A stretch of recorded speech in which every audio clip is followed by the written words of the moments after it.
सभी को मेरा नमस्कार प्रणाम।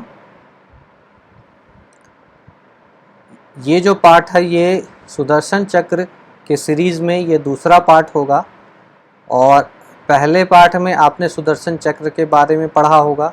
हमने वहाँ तीनों लग्नों के बारे में पढ़ा। 3 तरह के लग्न होते हैं, क्या होते हैं वो भी हमने जाना। एक हुआ उदय लग्न, दूसरा हो गया चंद्र लग्न और तीसरा हो गया सूर्य लग्न। तीनों से सुदर्शन लग्न यानी सुदर्शन चक्र जो हम बोल रहे उसका निर्माण कैसे होता है वो हमने पिछले पाठ में पढ़ा और बहुत अच्छी तरीके से समझा कि तीनों लग्न कैसे, तीनों लग्नों का निर्माण हुआ और फिर उससे सुदर्शन चक्र का निर्माण हुआ। ठीक है, कैसे हुआ। दूसरा चीज़ हमने ये जाना कि वहाँ सुदर्शन चक्र ही क्यों बोला, जैसा कि फिर मैं दोहराता हूँ कि ये जो भगवान श्री कृष्ण का सुदर्शन चक्र था उसी के भांति ये हमारा चक्र है जिसे हम ज्योतिष में पढ़ते हैं, इसीलिए इसका नामकरण सुदर्शन चक्र हुआ। चलिए, तो सबसे पहले ये जाने कि सुदर्शन चक्र का क्या महत्व है। जैसे कि सुदर्शन चक्र भगवान श्री कृष्ण का मुख्य अस्त्र था, उसी तरह आप बोल ले कि ये भी जो है सुदर्शन चक्र हमारा एक बहुत ही महत्वपूर्ण अस्त्र है। इसको आप कभी ना छोड़े, जैसे वो कभी नहीं अपने पास हमेशा रखते थे उसी तरीके से आपको ये हमेशा रखना है। ठीक है, जैसे कि इसके बारे में कहा जाता है कि यदि आप केवल उदय लग्न से भविष्यवाणी कर रहे हैं तो आप बहुत बड़ी भूल कर रहे हैं। यानी कि आप सिर्फ उदय लग्न यानी कि D1 में जो उदय लग्न है सिर्फ उसी से देख रहे हैं। यदि D1 में आप चंद्र लगन और सूर्य लगन को नहीं देख रहे हैं तो आप बहुत गलती कर रहे हैं। आपकी जो भविष्यवाणी है, आपकी जो प्रेडिक्शन है वो इनएक्यूरेट होगी, वो पूर्णता सही नहीं होगी। उसमें उसको सही बनाने के लिए आपको चंद्र लगन और सूर्य लगन को भी लगाना पड़ेगा और उसको भी देखना पड़ेगा, तभी आप किसी भी प्रश्नों का उत्तर दे या किसी भी भाव का अवलोकन तब करें। ठीक है, तो हमें तीनों लग्नों को एक ही तराजू, कहता ना कि एक ही जैसा देखना है, ऐसा नहीं कि अलग अलग तरीके से देखना है। सारे में जो सूत्र हैं, जो रूल हैं, जो वो सारे एक ही तरह से लगेंगे और सभी को हम एक तरह से ही जो कहते हैं ना तौलेंगे यानी मापेंगे। जो मापदंड होगा, जो गणना होगी वो एक तरीके से होगा, ना कि अलग अलग भिन्न भिन्न मापदंडों पे उनका होगा। तीनों लग्नों का जो गणना या फिर उसको समझने का जो मापदंड होगा वो एक ही रहेगा। ठीक है, तो आप सबसे पहले तो एक लगन से नहीं देखेंगे, तीनों लगनों से देखेंगे। ठीक है, और दूसरा चीज जो है आप जो है तीनों को एक ही मापदंड से, मान लीजिए कि हम चौथे भाव को देख रहे हैं तो चौथे भाव को सभी से देखेंगे। ठीक है, चलिए अब क्या है कि सुदर्शन चक्र कब देखना है। तो सुदर्शन चक्र देखने के कुछ नियम है। नियम सबसे पहला क्या नियम है, यदि आपका उदय लग्न, चंद्र लग्न, सूर्य लग्न एक ही है तो नहीं देखना, तो सुदर्शन लग्न, तो सुदर्शन चक्र को आपको नहीं देखना। अब ये कैसे हो सकता है उसे भी मैं समझाऊंगा। फिर या उदय लग्न, चंद्र लग्न, सूर्य लग्न में से कोई 2 लग्न यदि एक ही हो जाए तो भी आपको सुदर्शन चक्र नहीं देखना है, उसे देखने का कोई औचित्य नहीं बनता है।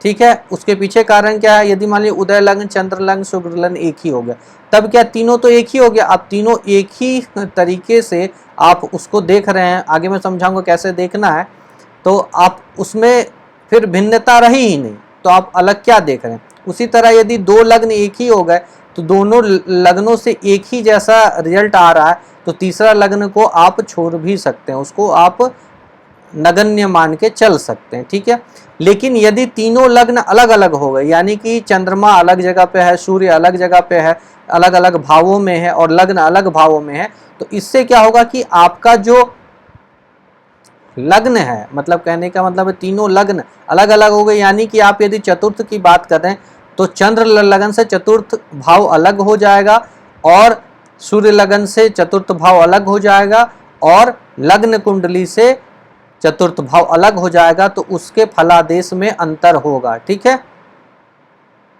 तो चलिए ये हम देखें।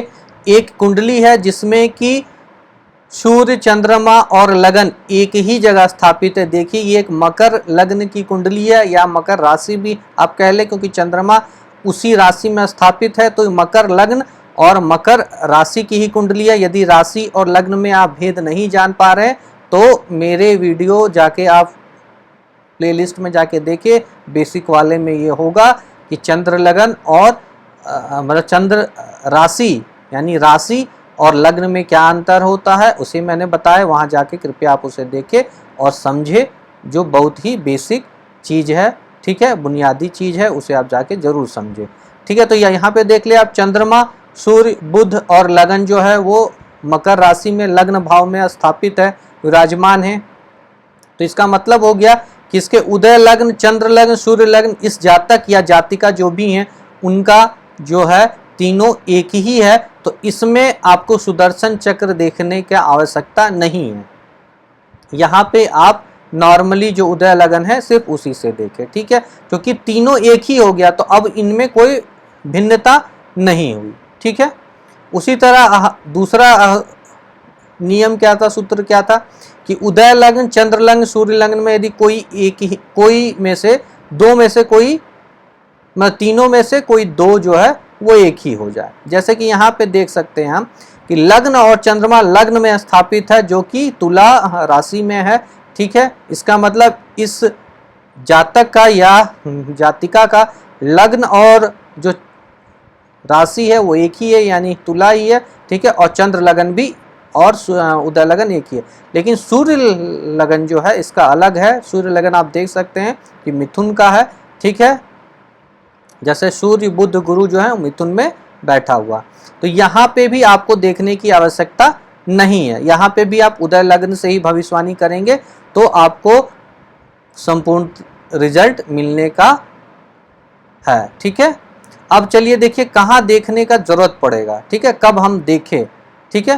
तो देखने का जरूरत आपको तब है जब उदय लग्न, चंद्र लगन और सूर्य लगन तीनों अलग अलग हो जाए तो देखना। जैसे कि इस कुंडली में आप देख ले कि जो लग्न था, जो हमने शुरुआत पिछले वीडियो में लिया था, उसी कुंडली को हमने लिया है। यहाँ पे देख ले वृश्चिक राशि का जो है वो लग्न है, ठीक है। सूर्य लगन जो है वो कुंभ का है और चंद्र लगन जो है वो मिथुन का है, ठीक है। यहाँ पे आपको सुदर्शन चक्र देखना ही होगा, तभी जाके रिजल्ट आप पूर्णतः कह पाएंगे, नहीं तो आपके फलादेश में बहुत बड़ी गलती हो रही है, ठीक है। अब हमें कैसे देखना है उसको समझते हैं। तो चलिए, जैसे आप इसका दो रूल हैं। सबसे पहले तो एक रूल है कि जिस तरह से उदय लग्न यानी सूत्र जो है वो दो सूत्र हैं। पहला सूत्र के बारे में हो सकता है इस वीडियो में बता दूं, दूसरा सूत्र इस वीडियो में नहीं हो पाएगा तो अगले वीडियो में चर्चा करेंगे, ठीक है। तो उसका उल्लेख मैं अगले वीडियो में करता हूं। तो इस तरह से आप देखिए कि जिस तरह उदय लग्न आप देखते हैं उसी प्रकार से चंद्र लगन और सूर्य लगन भी देखें। कहने का मतलब ये हुआ कि यदि मैं अभी चतुर्थ भाव इसलिए बोल रहा हूँ, मैं चतुर्थ भाव को ही लूंगा या लेते आया हूँ पिछले वीडियो में। तो चतुर्थ भाव के बारे में यदि आप बात कर रहे हैं तो जैसे उदय लग्न से चतुर्थ भाव के बारे में हम चर्चा करते हैं, ठीक उसी प्रकार हम चंद्र लगन से भी चतुर्थ भाव के बारे में बात करें। यदि हम सप्तम भाव के बारे में बात कर रहे हैं तो जैसे उदय लगन से बात करें, चंद्र लगन से और सूर्य लगन से भी उसी तरह सप्तम भाव के बारे में बात करेंगे।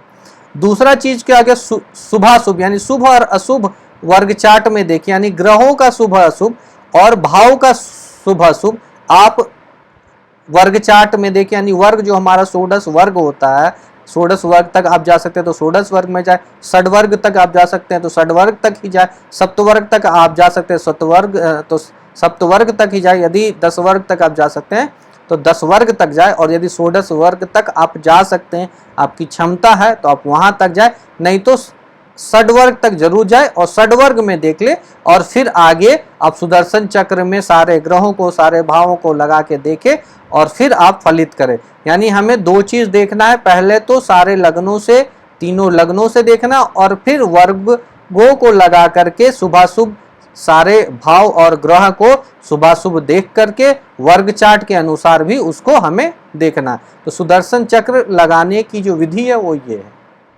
ठीक है। अब देखिए ये पहला जो हमने सूत्र लिया था उसको हम लेते हैं। जैसे कि मान लीजिए कि यहाँ पर जो है सुदर्शन चक्र का हमने निर्माण किया, जैसे आपने देखा कि पहला जो है लग्न में में वृश्चिक था राशि, दूसरा जो है चंद्रमा और केतु लग्न में था, और तीसरा जो सूर्य जो लग्न है उसमें बुध और सूर्य जो है लग्न में है। तो इसका क्या सूत्र था? सूत्र को आप याद रखें कि जिस तरह से उदय लग्न से हम देखते हैं उसी प्रकार से चंद्र और सूर्य लग्न से भी हमें देखना है। तो चलिए कोई भी एक या दो भाव हम लेते हैं, मान लीजिए कि लग्न भाव को ही हम लेते हैं, ठीक है। तो लग्न भाव को हम उदय कुंडली से देखेंगे कैसे? तो सबसे पहले वृश्चिक राशि है, भावेश कहाँ है? तो भावेश जो है वो धन भाव में दूसरे भाव में गया, राहु केतु अक्ष में है, चंद्रमा से दृष्ट है, ठीक है, शुभ चंद्र से दृष्ट है, और किसी से दृष्ट है तो आप देख ले तो किसी और ग्रहों से दृष्ट नहीं है, ठीक है। उसके बाद यदि कारक सूर्य को देख ले तो सूर्य चतुर्थ भाव में कुंभ राशि में स्थापित है, बुध के साथ है, ठीक है, और केतु से दृष्ट है, शनि से भी दृष्ट है। तो ठीक इस तरह से हम देख लिए कि भाव भावेश कारक हम लग्न का देख लिए। तो इससे मुझे ये प्रतीत हो रहा है कि ये मध्यम है, ठीक है, क्योंकि कारक जो है चतुर्थ भाव में होते हुए भी पीड़ित है, ठीक है, और शत्रु राशि में भी है, ठीक है। उसी तरह आप चंद्र कुंडली से देखते हैं लग्न को, तो लग्न में चंद्रमा केतु है, ठीक है, और मंगल की दृष्टि है, राहु की दृष्टि है, ठीक है। दूसरा चीज जब हम देखेंगे कि भावेश कहाँ है, तो भावेश नवम भाव में है, सूर्य के साथ है, तो जो है ये हम अच्छा ही कहेंगे, केतु से भी दृष्ट है तो ये शुभ ही माना जाएगा। यदि कारक सूर्य भी बोले तो नवम भाव में है। तो इस तरीके से हाँ हम देख ले तो यहाँ पे जो चंद्र कुंडली से लग्न का फल आ रहा है वो मध्यम से औसत से ऊपर जा रहा है, ठीक है। उसी तरह आप सूर्य कुंडली से देख ले, सूर्य बुध, सूर्य जो है सूर्य कुंडली में हमेशा शुभ माना जाएगा, क्रूर नहीं माना जाएगा, ठीक है। सूर्य जो है लग्न में सूर्य कुंडली में शुभ माना जाएगा, इस बात पे आप जरूर ध्यान देंगे, ठीक है। तो शुभ बुध का होना वहाँ शुभ हो गया। दूसरा चीज वहाँ पे यदि हम दृष्टि की बात करें तो केतु की दृष्टि है, शनि की दृष्टि है, ठीक है, और किसी भी ग्रहों का दृष्टि नहीं है। उसी तरह हम देख ले कि जो भावेश यानी भावेश यहाँ शनि हुए, शनि कहाँ पर है? तो शनि चतुर्थ भाव में है, अपने मित्र राशि में है। यदि दृष्टियों की बात करें तो वो गुरु, शुभ गुरु, मतलब गुरु की दृष्टि सर्वदा शुभ है। और यदि लग्नेश पे गुरु की दृष्टि है तो वो 100 पापों का नाश करता है। तो इस तरीके से हम जब देख रहे हैं तो जिस तरह से उदय कुंडली से हमें ये लग्न बहुत मजबूत बली नहीं दिख रहा था, यानी भाव भावेश कारक यानी लग्न लग्नेश और लग्न के कारक सूर्य बहुत ही अच्छे स्थिति में नहीं दिख रहे थे, परंतु चंद्र कुंडली से और सूर्य कुंडली से वो बहुत ही अच्छे पोजीशन, यानी यदि उदय कुंडली के अनुसार के अनुपात में यदि हम बात करें तो चंद्र कुंडली बेहतर हुआ और सूर्य कुंडली भी उससे बेहतर हुआ। तो ये हम कह सकते हैं कि ये जो है बहुत ही बढ़िया, मतलब कि चंद्र कुंडली से सूर्य कुंडली और मजबूत हुआ। तो हम कह ले कि जो अब तीनों का फल यदि लग्न का फल करने को बोले तो लग्न जो मजबूत हो, यानी कि उनकी शारीरिक जो कायाकल्प होगी वो अच्छी होनी चाहिए, साथ ही साथ उन्हें कोई परेशानी नहीं होना चाहिए। और लग्न ही मजबूत होने से जातक बहुत ही तरक्की अपने जीवन में करते, निरंतर प्रयास करते रहेंगे और उन्हें निरंतर लाभ, जितना प्रयास करेंगे उससे ज़्यादा उन्हें लाभ मिलेगा और सदा सुख समृद्धि को प्राप्ति होगा, ठीक है। लग्न से सारा कुछ पूरा उनके जीवन काल का हर चीज़ विचार कर सकते हैं, तो उनके जीवन में सब कुछ वृद्धि अच्छा ही दिख रहा है, क्योंकि ना चंद्र कुंडली से पीड़ित हुआ ना सूर्य कुंडली से, और बल्कि अच्छा हो गया जितना उदय कुंडली। यदि आप उदय कुंडली से ही बोलते तो उनको पीड़ा ज़्यादा दिख रही थी, लेकिन चंद्र कुंडली और सूर्य कुंडली से देखने पे वो अच्छा हो गया। तो यही प्रयोजन है सुदर्शन चक्र का। तो ये तो आप देखेंगे कि सुदर्शन चक्र जो देखने का है ये एक मेजर चीज है, और उसको क्या देखते हैं तो दूसरा जो विधि है उसको भी हम आगे अगले पाठ में सीखेंगे।